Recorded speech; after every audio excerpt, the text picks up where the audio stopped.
की या ठिकाणी आज इयत्ता 10वीचा निरोप समारंभाचा कार्यक्रम आहे.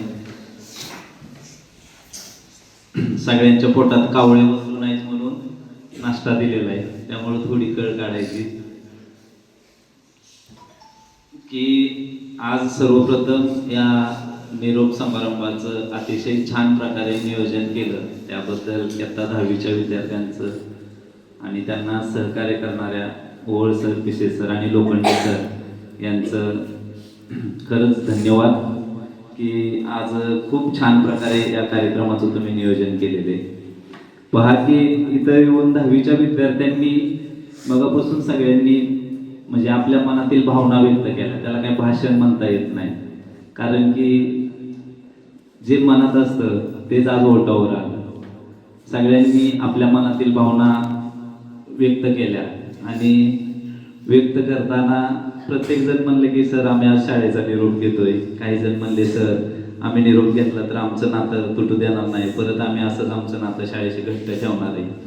खरंच की आज मी या ठिकाणी तुम्हाला सांगतो की ही आपली निवासी शाळा आहे. या निवासी शाळेचं नातं तुम्ही इतकं घट्ट करा की बाहेर ज्या शाळा आहेत त्या बाहेरच्या शाळांना सुद्धा वाटलं पाहिजे की अरे इथं आलेले विद्यार्थी काहीतरी वेगळेच आहेत.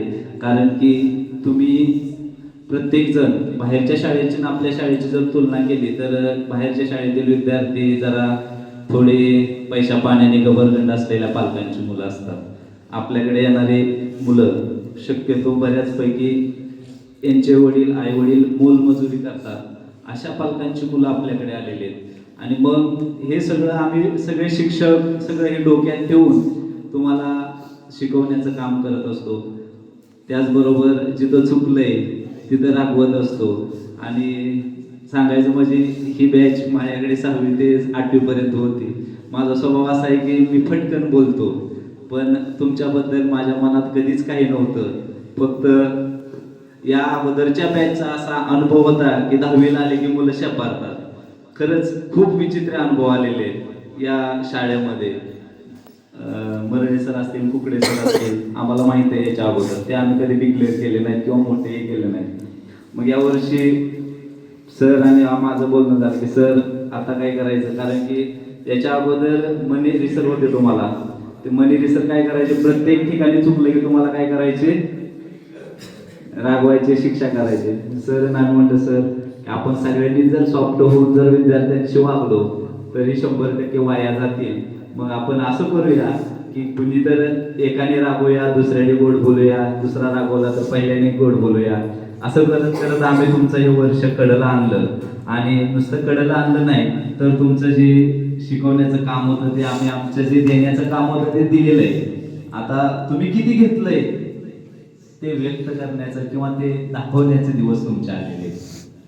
बरोबर आहे ना की आता 20 तारखेपासून बोर्डाची परीक्षा आहे आणि या बोर्डाच्या परीक्षेमध्ये पहा की आपले काही विद्यार्थी रयतला, काही नारायणदास शाळेवरती परीक्षा देणार आहेत.